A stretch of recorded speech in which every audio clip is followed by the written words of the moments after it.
Hey guys, it's Kaz here, and present me is actually on holiday in Italy right now, but past me, which is actually me right now, is doing this video, so at least I've got a video to put out. So in this video we're going to be talking about all the books still on my TBR that I hauled in 2020. So this is a sort of video that I've seen floating about for quite many years. Back in the day, Kayla from Books and Lala did the Closet Unhaul. Honestly, it feels like a few years, but then you have to like double that, add on COVID. It was probably like 47 years ago. So yeah, time, who is she? And then more recently, Paige over at Pages and Paige has been doing one where she looks at each month and what she hauled, what she's read, what she didn't read. Both of those video series are month by month, but I'm doing the whole of 2020. So in 2020, I hauled 84 books and there are still 14 of them on my TBR. So I'm going to go through them today. Why 2020, you may ask? Probably not, but you may.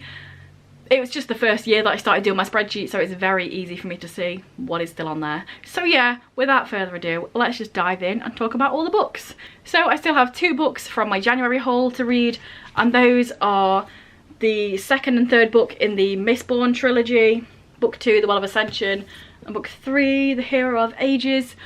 I believe I got book 1 the year before in charity shop, and then I found these 2 in a charity shop as well, so then I picked them up for like £2.99. Yep, it says it on the back still. I haven't read these.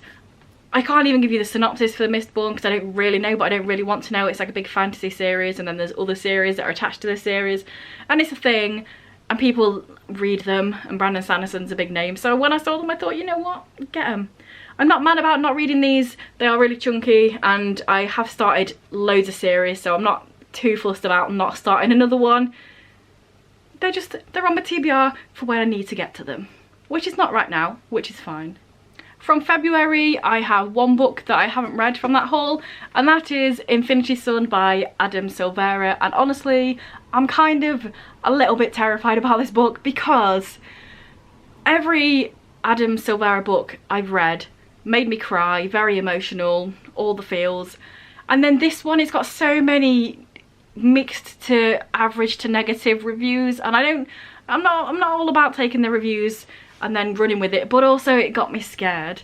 And also this is his first foray into like proper high fantasy. Everything else is a bit speculative, it's more modern day with a little bit of a twist. So can you do fantasy well? I don't know. The rest of this series, it's a trilogy and all 3 books are out, and I haven't read the first one yet and I'm scared. Hopefully I'll read it at some point soon, but I'm not going to say I'm definitely going to read it soon. I will read it at some point though. But I don't want it to be a blight on my Adam Silvera love. But it might be, and that's okay, because it is very different to his other books, so we shall see.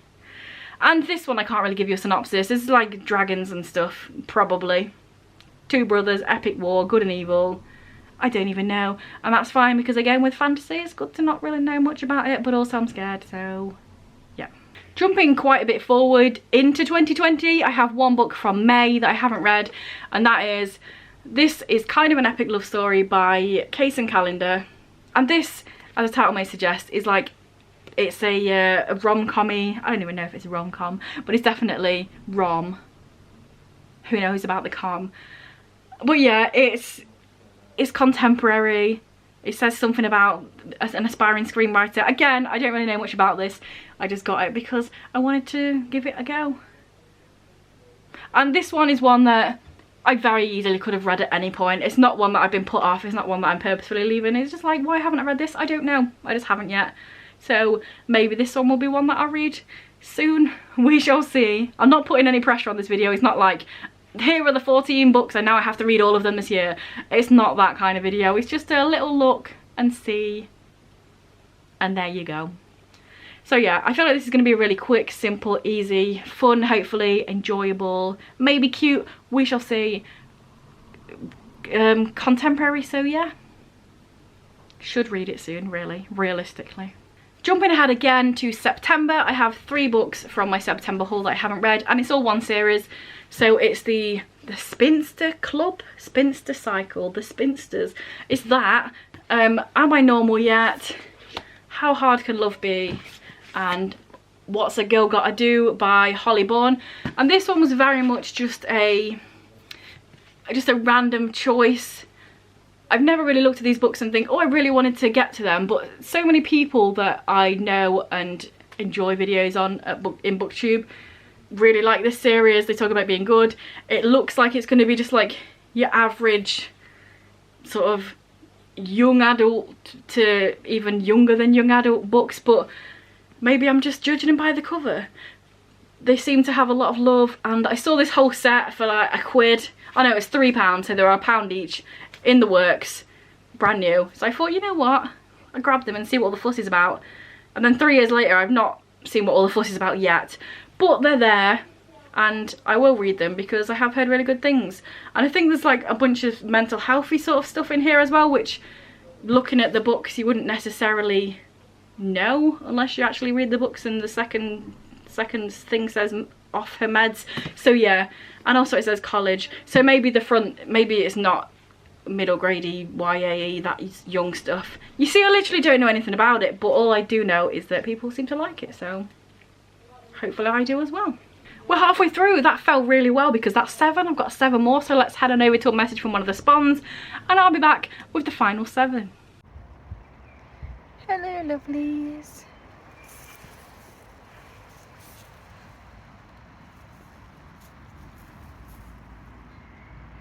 Hi.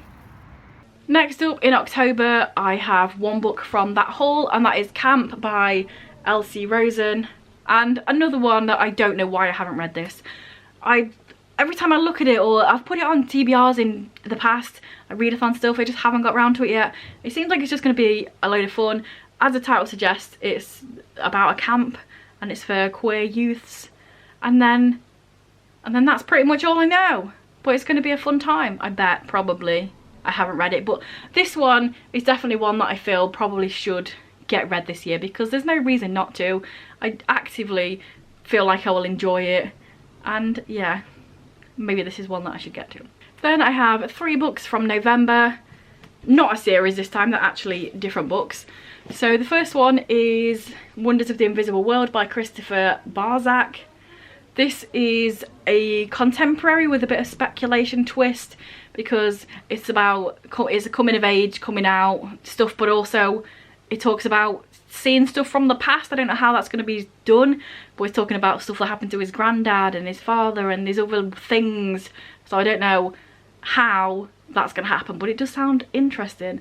And I've never really seen people talk about this. I think I know of one person that's read this book off the top of my head, and they really enjoyed it. So I feel like this should be one that I read soon because it's an obscure one, and I do really like my obscure books that not many people have talked about, and then I can talk about them and then hopefully it'll be good. So yeah. The next one is Not Otherwise Specified by Hannah Moskowitz. This is one that I've heard quite a few good things about by different people, and again, this is a contemporary, and it's about this girl who is bisexual, so then she gets treated different, and because of her race she gets treated different, and because she's had some sort of problems with eating disorder she gets treated different, and all of that coming together and stuff and meeting new people and all that jazz. So this is another one that I have put on TBRs in the past, like for readathons and stuff. But you know them sort of readathons that have about 57 prompts and then you put a different book for all of them and then you just don't read all them books because that's just not gonna happen. It always seems to be them sort of readathons, so I should just actively just pick it up. I don't know if you guys have noticed recently, but I've just not done TBRs the past few months because I just want to just pick up random stuff and it's enjoyable. And that's how I started reading. I used to not do any TBRs, and then I got in the habit of doing TBRs every month and like joining in with a readathon pretty much every month, and now I'm just like chill, I'll just read whatever. So maybe this will be one of the things that I read whatever, we shall see. And then the last one from November is The Beast and the Bethany by Jack Meggitt Phillips, and this is again is another one that I feel like I should read because it's middle grade, it's going to be so quick, it's probably going to be fun. It's about this beast that lives in a dude's attic, and then he feeds it stuff and then he wants to eat a kid, but then I'm sure it's met its match with Bethany. So it sounds like it's going to be so much fun. Look at the sides. There's no reason why I haven't read this yet. So yeah. I feel like that one may come up soon, hopefully. We shall see. And then last but not least, we have 3 books from December. So those 3 books are Hannibal Rising by Thomas Harris. This is the 4th and final book in the Hannibal series. I am 100% definitely going to be reading this year because it's on my 2023 TBR. This series, every year I've been reading one of the books, so this is the last one. I'm not sure how I'm going to feel about this because this was very much done a long time afterwards. The film got put out, Silence of the Lambs got put out, it got really popular. The author was kind of forced into writing another book because get the money. So I don't know how this is gonna go. A lot of people are not really a big fan of this one, but we shall see. I think it goes into Hannibal's childhood, so I don't know, maybe a lot of people like the mystery and not knowing who he is and how he got there, but maybe I will enjoy knowing the stuff. I will find out this year for definite. Another one is Stags by M.A. Bennett. I found this in a charity shop for £1 and it just looks cool because I just like stags. I have several books with stags on the front cover and it sort of drew me in. And this is another one I don't really know much about, but it looks like it's going to be a little bit murdery. It says 9 students, 3 blood sports, 1 deadly weekend. So I don't really want to know more than that because it feels like one of those books that you shouldn't know more about. But this year I found the whole series in the works for £1. So this book is not actually the one I bought from a charity shop. I bought a different one from a charity shop that was a bit rugged around the edges. But then I unhauled that one and I kept this one because I got 4 books for £1 that were brand new. So yeah, it's another one that is the start of a series, so that's probably why I've not really been drawn to it. I also didn't own the rest of the series and wasn't sure it was one that I wanted to pick up for a big amount of money. So when I saw it for £1 for 4 books this year, now I own them all, it's more likely for me to pick them up. But I also have a lot of series that are partly finished, so we shall see. It might be one that stays away for a bit while I finish other series, but also maybe I'll just add another one to the list because that's the sort of person I am. And then last but not least, we have This Savage Song by V.E. Schwab. This year, randomly in Christmas, I got like 3 or 4 books from V.E. Schwab, Victoria Schwab. It was just seemed to happen like that, just off my wish list. Different people just got me different V.E. Schwab books, and this is the only one that I haven't read so far. I think this is a duology, so again it's a bit of a series one, so it's like maybe that's why I haven't picked it up, but I just haven't, and I don't know why. Maybe that's the reason. I do really enjoy V.E. Schwab's books. All the ones I've read I've really enjoyed, and this one is, I don't know much about it. It was big a while ago and then I forgot everything that people talk about, but it's something about monsters and who is the real monster and goodies and baddies and all that shiz. So it does sound good, and I like V.E. Schwab as a writer, so I'm sure I will enjoy it, hopefully. So there we go, those were the 14 books that I hauled in 2020 that I have not read yet. To be honest, I feel like that is pretty decent going. Some people have 14 books from 1 month that they haven't read, so it's all good. If you've read any of these books, let me know down below. Like, maybe if you say, oh, this one is the best one on there, so definitely read that next, maybe it will give me a little bit of fire up the old butt to actually read it. So yeah, comment down below if you want, like if you want, subscribe if you want. I am in Italy right now, hopefully enjoying life. It's gonna be raining, the weather says, but lakes and mountains and cool stuff, so I don't really mind. I will see you not necessarily in a few days, but next week probably. Bye.